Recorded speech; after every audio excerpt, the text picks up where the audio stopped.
talk to you about something that's actually fairly important. The idea of knife fighting. Now, I will tell you that in the hands of an experienced professional, a knife is an extremely useful and dangerous tool. And it's the beauty of knives. I love knives because they're not just a weapon of war, but they're also a utilitarian tool. But if you ask true violence professionals, a knife is not something that you fight with. And here I'm paraphrasing Rory Miller, whose books I highly recommend you read. Knives are not for fighting. Knives are for killing. And if you ever watch footage of real knife violence, it's not like watching the knife duels in Dune or in West Side Story or Guys and Dolls or anything like that. Was there even a knife fight in Guys and Dolls? I don't remember. But the thing is that shit doesn't really happen, and on the rare occasion that it might, both parties end up looking like poorly butchered meat. It's not very good. Rule 1 is always expect to get cut. Even if you win, expect to get cut. But really, rule number 2 is if somebody pulls a knife, you better either run or have a superior weapon, i.e. a firearm. There's just so many sides to it. But let's go briefly over. If you are to be using a knife as a weapon, and they are valid weapons, they're just not meant for dueling. They're literally meant for slicing and shanking.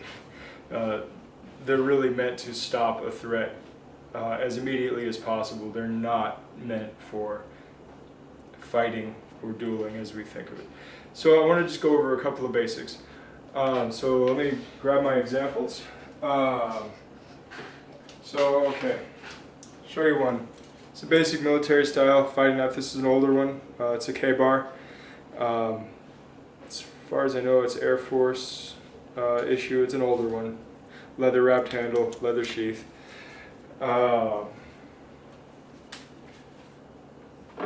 Then, for those of you who like a little more Asian style, classic style Tanto, it's a wooden handle, not a leather wrapped handle because it's a cheaper one. I like Tantos quite a bit. You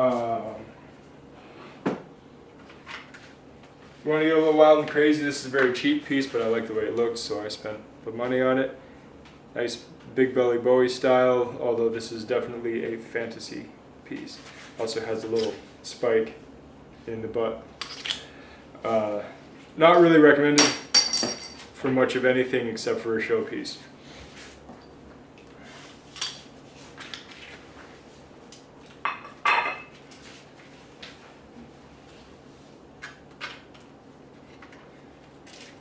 If you want to get fancy, I've got a small throwing kunai.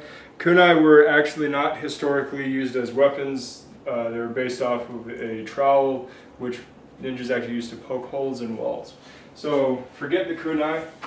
I just have it because it's iconic. Boot knife. This is the one I threw in the throwing video. Simple. This is definitely not something that you would use to fight with. This is something that you would use to just stab somebody with. And it's called a boot knife for a reason. Let's see. It's a replica World War II German dagger, spear point dagger. If you don't know, the difference between a knife and a dagger is that a dagger has two edges. It is a straight and two-edged, whereas a knife is single-edged.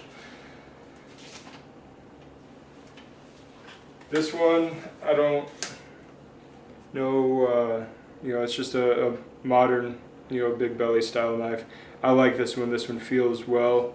It's got a nice weight to it, and it's not particularly cumbersome. It's weighted nicely.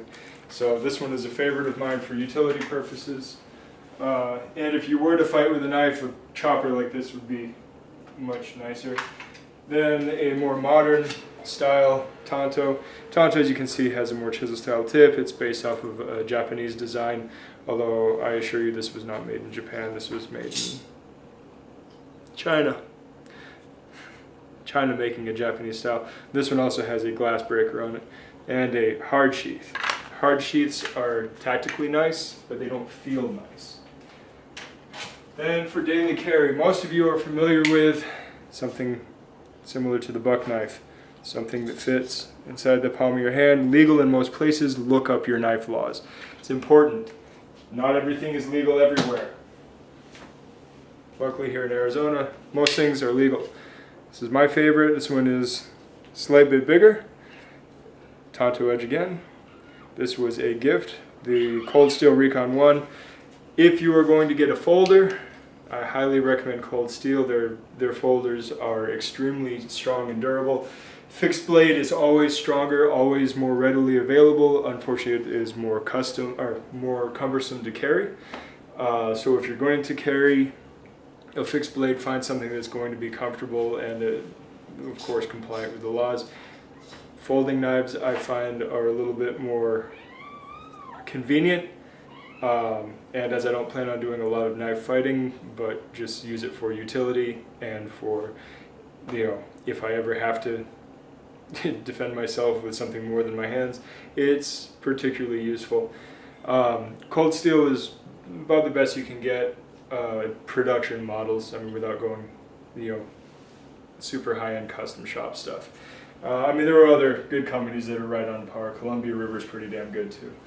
I just happen to like Cold Steel. So just a few basics. Let's pull out the training knife just so we don't cut anybody. This is just plastic. Also made by Cold Steel. I doubt you can see that. But anyway, this is also made by Cold Steel. So your basic grips, I mean, this is literally your cutting, stabbing, chopping grip, and the reverse grip. Reverse grip is useful for many things. If you have a single edge knife, or if you don't, if you're willing to risk injury with a dagger, that's fine. It's excellent for hooking, which you cannot do with standard grip. It's more hidden this way, made more for slashing, whereas the standard grip is a little more versatile for chopping, slashing, stabbing, all of it. Of course, you can stab like this, but it's who stabs like psycho, right? So it's just some knife basics for you there. Remember, the finer that you hone the edge, the more delicate the edge. It's better to have something kind of in the middle, something that's going to be a strong edge but also sharp. I highly recommend looking up katana sharpening techniques, because that's probably going to be your nicest happy medium between a strong edge and a fine edge. Fine edge will cut nicer, but they dull really, really fast. One last thing. You can get little prickers like this. This thing is tiny, very, very tiny. This isn't going to do you much good at all. Nicely though, they're sharp and useful, and I use them to cut string and tape and just generally pry and pick at things. That way I don't have to mess with a nice knife. So there you go, just some knife basics, and just remember the one fundamental rule: knives are for killing, knives are not for fighting. So get that out of your head, stop thinking about knife fighting, and just start thinking about how you're going to use a knife to damage, maim, or kill, or otherwise utilitarian purposes. That's all I got for you. Good journey.